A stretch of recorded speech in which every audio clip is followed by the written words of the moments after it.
Hello दोस्तों। तो मैं संजय की इस क्लास में आप लोगों का फिर से स्वागत है। तो हम लोगों ने पिछले वीडियो में कोसाइन रूट के बारे में पढ़ लिया था एंड उसका कॉन्सेप्ट भी समझ लिया था एंड साथ में उसका फार्मूला कैसे आया था उस कॉन्सेप्ट को हमने समझा था। तो जिन लोगों ने अगर नहीं पढ़ा है तो वो एक बार जाके पिछला वीडियो देख लेंगे तो उससे उन लोगों का फायदा हो जाएगा कि अब हम जो क्वेश्चन इस पर करने वाले हैं तो उन लोगों को करने में सॉल्व करने में उन लोगों को ज़्यादा प्रॉब्लम नहीं आने वाली है। तो हम लोगों ने जो देखा था मेरे दोस्तों वो ये था, पहले एक बार रिकॉल कर लेते हैं कि जैसे हम लोगों ने जो देखा था मेरे दोस्तों कोसाइन रूट कॉस ए बराबर क्या पड़ा था, b square plus c square. Cos a है तो b square plus c square and minus का ए स्क्वायर अपान का 2bc, यही देखा था मेरे दोस्तों। अब कॉस बी का फॉर्मूला क्या पढ़ा था हम लोगों ने, कॉस बी का फॉर्मूला अब बी आ गया तो इसका मतलब ए स्क्वायर और प्लस का सी स्क्वायर माइनस का बी स्क्वायर अपान का 2ac। ओके, इसी तरीके से हमने देखा था cos c और cos c का फॉर्मूला क्या हो जाएगा, अब c है तो इसका मतलब यहाँ आ जाएगा a स्क्वायर और प्लस का b स्क्वायर माइनस का c स्क्वायर अपान 2ab। ये फार्मूला कैसे आया था इसका कॉन्सेप्ट हमने पिछली वीडियो में देखा था, इसलिए आप लोगों को इसका डेरिवेशन जरूर देखना चाहिए क्योंकि अगर डेरिवेशन देख के आएंगे तो आप लोगों को क्वेश्चन सॉल्व करने में मजा आने वाला है। ठीक है, तो इसके बारे में थोड़ा सा देख लीजिए। तो इसको हमने कैसे कहा था कि a square is equal to हम लिख सकते हैं बी स्क्वायर और प्लस सी स्क्वायर।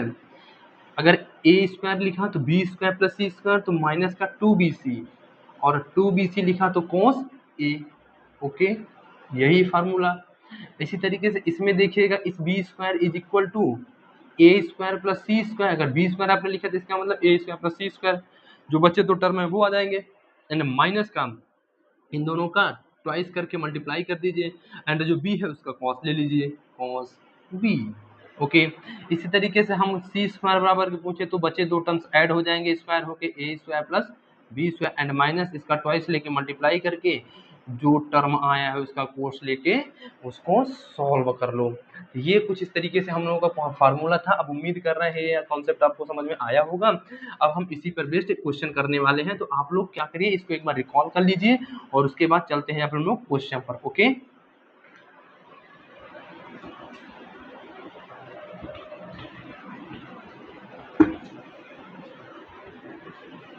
जी हाँ मेरे दोस्तों, अब क्वेश्चन देखिएगा। इसमें क्वेश्चन आपसे कैसे पूछ सकता है तो उस क्वेश्चन को देखना बेहद जरूरी है। तो इसमें कह रहा है कि आप उसे एक ट्रायंगल दे दिया,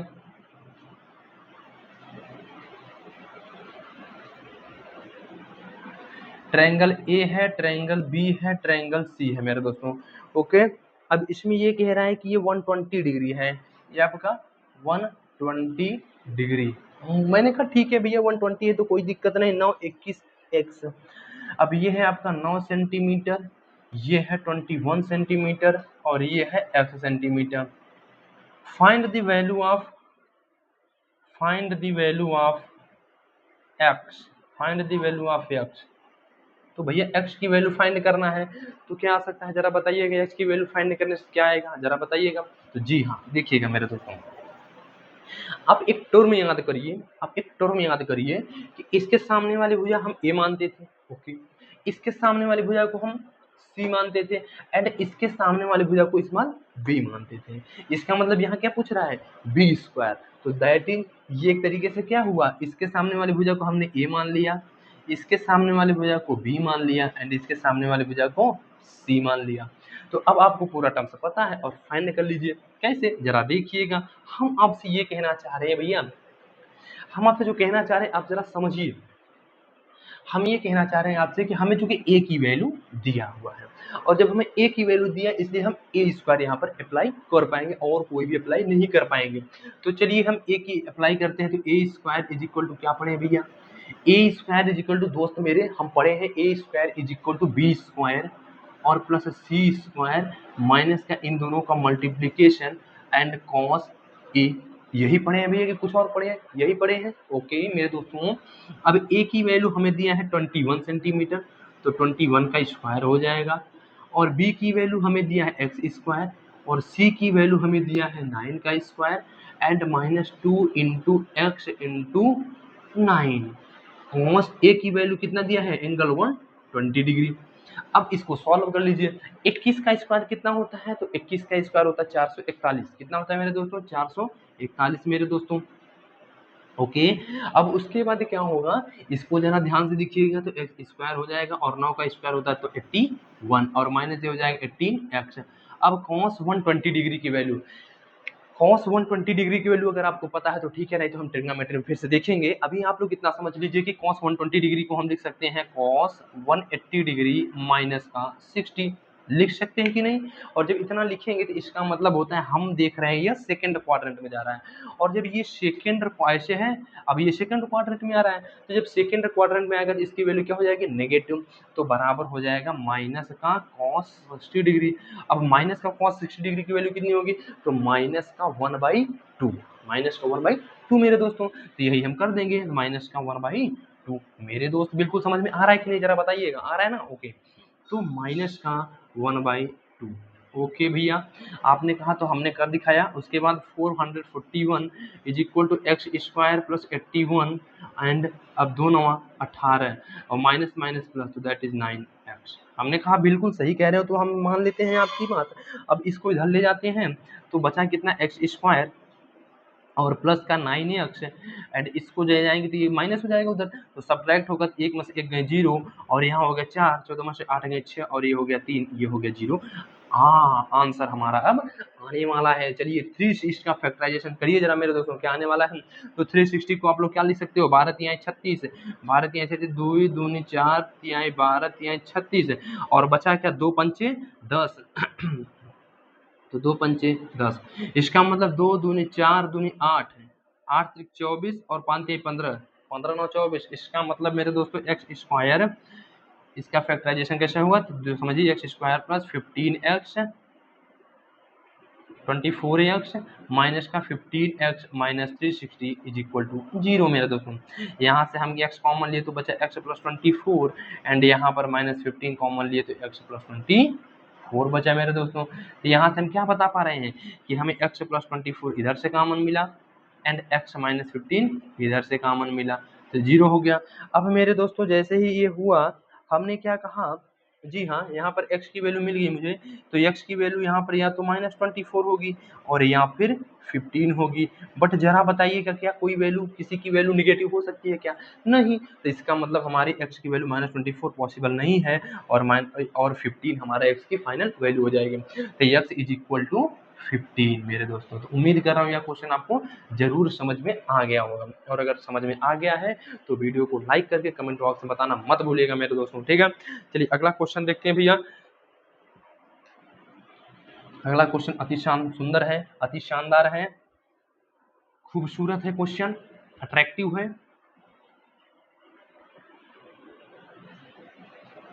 देखिएगा अगला क्वेश्चन ये कह रहा है कि किसी त्रिभुज के में दो बड़ी भुजाओं की लंबाइयां, जी हाँ भैया, आपसे ये क्वेश्चन कह रहा है कि किसी त्रिभुज की दो बड़ी भुजाओं की लंबाइयां, एक 15 सेंटीमीटर है और एक 13 सेंटीमीटर है। जरा इसमें एक चीज याद रखिएगा, कोई दो बड़ी भुजाओं की लंबाइयां तथा उसके कोण समांतर श्रेणी में हम आपसे ये कहना चाह रहे हैं भैया, क्वेश्चन को थोड़ा ध्यान से समझिएगा कि किसी त्रिभुज की दो बड़ी भुजाएं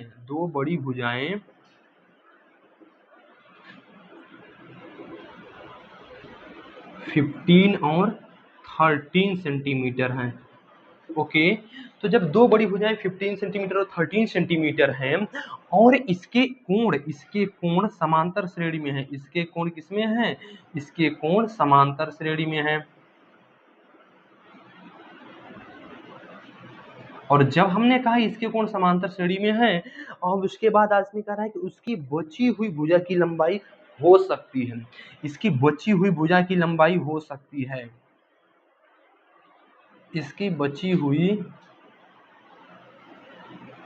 भुजा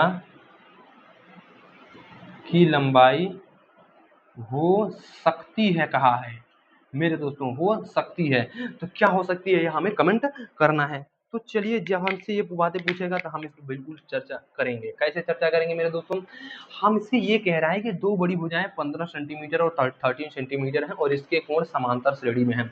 इसका मतलब अगर आप लोग समांतर श्रेणी के बारे में थोड़ा सा रिकॉल कर पा रहे होंगे तो जरूर आप लोग याद कर पा रहे होंगे, समांतर श्रेणी में अगर एक हो गया ए तो एक हो गया ए माइनस डी और एक हो गया ए प्लस डी। जहाँ डी आपका क्या होता है। अगर नहीं पढ़े हैं तो थोड़ा यहाँ पर समझ लीजिए कॉन्सेप्ट को, उसके बाद क्वेश्चन को प्रोसीड करते हैं, और फिर जब हम लोग समांतर श्रेणी वाला चैप्टर पढ़ेंगे तो वहां पर हम लोग फिर से इसको समझ लेंगे मेरे दोस्तों। तो ए आपका क्या है, ए आपका पहला पद है, प्रथम टर्म है या फर्स्ट टर्म है, और डी आपका क्या है, डी आपका है सार्वंतर। तो मेरे दोस्तों एपी किसे कहते हैं, एपी कहते हैं कि जब किसी संख्या में कोई एक कांस्टेंट नंबर जोड़ते चले जाते हैं तो जो सीरीज बनती है वह एक समांतर श्रेणी बनती है। जैसे बाय द वे हम कहते हैं कि 2 में 3 जोड़िए कितना हुआ 5, 5 में 3 जोड़िए कितना हुआ 8, 8 में 3 जोड़िए कितना हुआ 11। हम कह रहे हैं जैसे 2 में 3 जोड़िए 5, 5 में 3 जोड़िए 8, 8 में 3 जोड़िए 11, 11 3 जोड़िए 14, 14 3 जोड़िए 17, 17 3 जोड़िए 20। इसी तरीके से टर्म चलता जा रहा है। तो ध्यान से देखिए कि इन सभी के बीच गैप कितना है 3, इसके बीच गैप 3, इसके भी गैप बीच गैप 3, इसी के बीच गैप 3, इसी में 3, इसमें भी 3, ऐसे तरीके से चलता जाएगा। तो देख रहे हैं एक कांस्टेंट नंबर है जो ऐड हो रहा है और एक सीरीज बना रहा है। तो ये जो 3 है ना मेरे दोस्तों, यही आपका क्या है, यही आपका डी, दैट इज सार्वंतर। सार्वंतर मतलब है कि समान अंतर हो, दो संख्याओं के बीच समान अंतर, किसी सीरीज में कोई भी दो संख्या जब उठा के देखो तो उनके बीच जो अंतर आए वही उस सीरीज के किन्हीं अदर दो नंबर के बीच जो गैप रहे दोनों समान हो। तो दैट इज ये भी 3 है तो ये भी 3, इसके इसके बीच भी 3 ही अंतर है, इसके बीच भी 3 ही अंतर है। तो ये आपका सार्वंतर हो गया। और प्रथम टर्म इसमें ए की वैल्यू क्या है 2 है, ठीक है, तो वही ए आपका पहला टर्म है। तो उम्मीद कर रहा हूँ सार्वंतर समांतर श्रेणी आप लोग समझ गए होंगे, ठीक है। अब इसमें कह रहा है कि इसके कोण समांतर श्रेणी में है। तो हमने कहा भैया कि पहला कोण मान लीजिए ए है, माना पहला कोण ए, तो दूसरा कोण मेरे दोस्तों हमने कह दिया कि ए माइनस डी है, और तीसरा कोण ए प्लस डी है। अब आप लोग कह रहे होंगे भैया एक बात बता दीजिए, आपने तो कहा कि समान संख्या में जोड़ते चले जाओ। जी हाँ, हमें एक बात बताओ, हमने कहा कि भैया हमने ए पहला टर्म मान लिया, अब ए और ए माइनस डी के बीच गैप कितना है जरा निकाल लीजिए, ए और ए माइनस डी के बीच गैप कितना है, तो ए माइनस डी और माइनस का ए कितना है, तो माइनस का माइनस कैंसिल, तो बचा कितना माइनस का डी, ठीक। अब इसके बीच गैप निकालिए कितना है, तो ए प्लस डी और माइनस का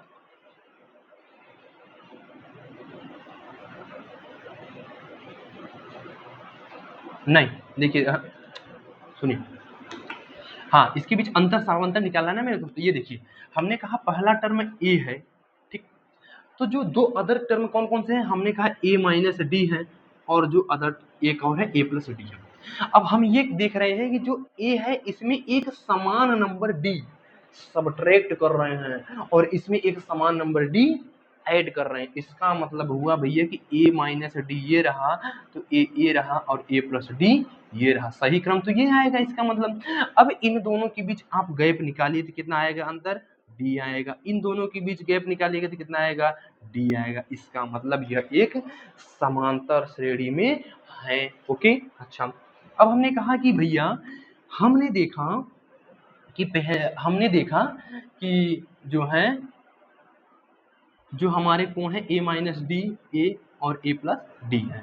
ओके, अब हम क्या करेंगे, अब हम करेंगे कि इन सभी को आपस में ऐड करेंगे और पहला टर्म निकालने की कोशिश करेंगे, है ना। तो पहला टर्म तीनों कोणों का, त्रिभुज के तीनों कोणों का योग कितना होता है, अंतर कोणों का योग 180 डिग्री, तो 180 डिग्री रख दिए। अब यहाँ सॉल्व करेंगे तो डी से डी कैंसिल, तो 3a आ गया, 3a is equal to 180 degree. तो यहाँ से ए की वैल्यू कितना होती है 60 डिग्री, ए की वैल्यू कितना होती है 60 डिग्री मेरे दोस्त, ए की वैल्यू 60 डिग्री आ गया। इसका मतलब अगर हम इसको 60 डिग्री, एक कॉन्सेप्ट आप लोग यहाँ पे थोड़ा सा पढ़ लीजिए, बाकी ये कॉन्सेप्ट हम लोग आगे त्रिभुज वाला जब कॉन्सेप्ट पढ़ेंगे ना मेरे दोस्तों तो वहां पर जरूर इस कॉन्सेप्ट को देखेंगे। कॉन्सेप्ट यह है कि जब किसी बड़े एंगल के सामने वाली भुजा को, मतलब जब किसी बड़े एंगल के जस्ट सामने वाली भुजा को देखते हैं तो वह जो भुजा होती है वह हमेशा सबसे बड़ी भुजा होती है, और जब किसी छोटे वाले एंगल के सामने वाली भुजा को देखते हैं तो जो सामने वाली भुजा होती है वो हमेशा सबसे छोटी होती है पूरे त्रिभुज में, ठीक। तो ओके, तो हमने क्या कहा भैया अगर ये 60 डिग्री है, ओके, आप लोगों को पहले से दिया है कि दो बड़ी भुजाएं 15 और 13 सेंटीमीटर हैं। इसका मतलब सबसे बड़ी भुजा 15 सेंटीमीटर, तो इसका मतलब इसकी वैल्यू कितना हो सकती है, इसकी वैल्यू हो सकती है 60 प्लस हमें एग्जैक्ट वैल्यू तो पता नहीं है, लेकिन इतना जरूर पता है कि यह 60 है तो यह 60 से बड़ी वैल्यू होगी, क्योंकि उसमें हम एक डी दैट इज एक कांस्टेंट नंबर ऐड कर रहे हैं। तो दैट इज ये पहला, अगर ये हमारा ये वाला कोण हो गया, ये हमारा पहला टर्म हो गया 60, तो इसके आगे वाले टर्म में 60 प्लस कुछ टर्म ऐड करेंगे, तो दैट इज 60 प्लस। इस तरीके से जो पीछे वाला कोण है वो 60 में कुछ हम लोग सब्ट्रैक्ट करेंगे, दैट इज 60 माइनस। तो इसका मतलब हम यहाँ से देख रहे हैं कि जो सबसे बड़ी भुजा है उसके सामने वाला एंगल सबसे बड़ा है, और जो सबसे छोटी भुजा है इसके सामने वाला एंगल सबसे छोटा होगा। इतना तो हम लोगों ने अनुमान अब लगा लिया। ओके मेरे दोस्तों, तो अब हमसे कह रहा है कि दो बड़ी भुजाएं 15 सेंटीमीटर और 13 सेंटीमीटर हैं, इसके कोण समांतर श्रेणी में, इसकी बची हुई भुजा की लंबाई मेरे दोस्तों क्या हो सकती है, इसको हम लोगों ने अब अनुमानतः हम लोगों ने बता दिया। ठीक है, अब जरा ध्यान से समझिएगा। जी हाँ, अब इसको हमने क्या किया, अजम्प से कर लिया, इसको हमने अजम्प से मान लिया x। ओके, अब कह रहा है कि इसकी बची हुई भुजा की लंबाई क्या हो सकती है। अब इसको हम लोग थोड़ा डिलीट करते हैं और क्वेश्चन को आगे प्रोसीड करते हैं मेरे दोस्तों। ठीक, देखिए आप लोग ये 60 डिग्री एग्जैक्ट वैल्यू पता है, इन दोनों के बारे में नहीं पता, इसलिए इन दोनों में हम कमेंट अब नहीं करेंगे, लेकिन इसके बारे में पता है ना, यस। तो अब इसके सामने वाली भुजा कौन सी होगी, चलो हम इसको मान लेते हैं ए, इसको मान लेते हैं बी और इसको मान लेते हैं सी। इसके सामने वाली भुजा बी और ये हमारी हो गई ए और ये हमारी हो गई सी। तो b square is equal to, आपने क्या पढ़ा, b square is equal to a square plus c square minus 2ac cos b. मेरे दोस्त यही पढ़ा, कुछ और पढ़ा, यही पढ़े हम लोग। ओके, बी की वैल्यू कितना है 13 स्क्वायर, ए की वैल्यू कितना है 15 स्क्वायर, सी की वैल्यू कितना है X square minus 215 into X cos 60 degree. जी हाँ, अब आपने सही लाइन पे आ गए हो। अब देखिए 13 का स्क्वायर 169, 15 का स्क्वायर 225 और प्लस एक्स स्क्वायर और इसका हो जाएगा 30x और इंटू 1/cos 60 की वैल्यू 1/2। ओके, अच्छा अब इसको कैंसिल करेंगे तो ये हो जाएगा 15, इसका मतलब 169 इज इक्वल टू 225 और प्लस का एक्स स्क्वायर माइनस 15x। जी हाँ बिल्कुल। अब जरा आगे प्रोसीड करते हैं, तो जब आगे प्रोसीड करते हैं तो कुछ कहानी हम देखते हैं इस तरीके से, एक्स स्क्वायर माइनस 15 और इसको ले जाएंगे तो सब्ट्रैक्ट होगा मेरे दोस्तों, तो सब्ट्रैक्ट होगा तो कितना आएगा, तो प्लस का 15 में से 9 गए 6 और यहाँ बचा 1, 11 में 6 गए 5, तो दैट इज ये कितना हो जाएगा 56। ठीक है, अच्छा तो अब इसको यहाँ इज इक्वल टू 0 सॉल्व करते हैं, तो एक्स स्क्वायर माइनस 8x और माइनस 7x और प्लस 56। अब जब आप लोग इसको सॉल्व करोगे मेरे दोस्तों तो ये आएगा x माइनस 8 एंड यहाँ आ जाएगा x minus 7 is equal to 0। x की वैल्यू या तो 7 हो सकती है या 8 हो सकती है। इसका मतलब बची हुई भुजा की लंबाई क्या हो सकती है, तो बची हुई भुजा की लंबाई 7 भी हो सकती है और 8 भी हो सकती है। समझ गए मेरे दोस्तों, यस उम्मीद कर रहा हूँ यह क्वेश्चन आपको समझ में अब आ गया होगा। इसमें कुछ कॉन्सेप्ट लॉजिकली थे तो उसको कुछ कॉन्सेप्ट हम लोग आगे पढ़ेंगे, और जो कॉन्सेप्ट हम लोग आगे पढ़ेंगे उसको यहाँ पर इस क्वेश्चन में अप्लाई करने के लिए, क्योंकि हमें यहाँ फिर से समझना पड़ा है, इसलिए उम्मीद कर रहा हूँ आप लोग इसको ध्यानपूर्वक सुने होंगे। और अगर जिनको नहीं समझ में आया होगा एक बार वीडियो को पीछे फिर से करेंगे, क्लिक करेंगे और फिर से देखेंगे, ठीक है, जिससे उनको समझ में कॉन्सेप्ट आ जाए। चलिए, और अगर नहीं समझ में आ रहा है तब भी तो परेशान ना होइएगा, क्योंकि हम ये कॉन्सेप्ट अभी हम आगे फिर से पढ़ने वाले हैं। ओके मेरे दोस्तों, चलिए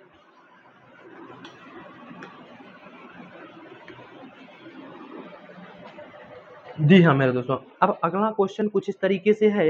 ये जो क्वेश्चन है बहुत इंपॉर्टेंट है। ये क्वेश्चन कुछ इस तरीके से है कि क्या है भैया, इम्पोर्टेंट हम कह तो देते हैं, क्या वो सच में इम्पोर्टेंट होता है, ये हमें पता चलता है जब हम क्वेश्चन को सॉल्व करते हैं उस टाइम की यस इम्पोर्टेंट है कि नहीं, है ना। ओके, तो चलिए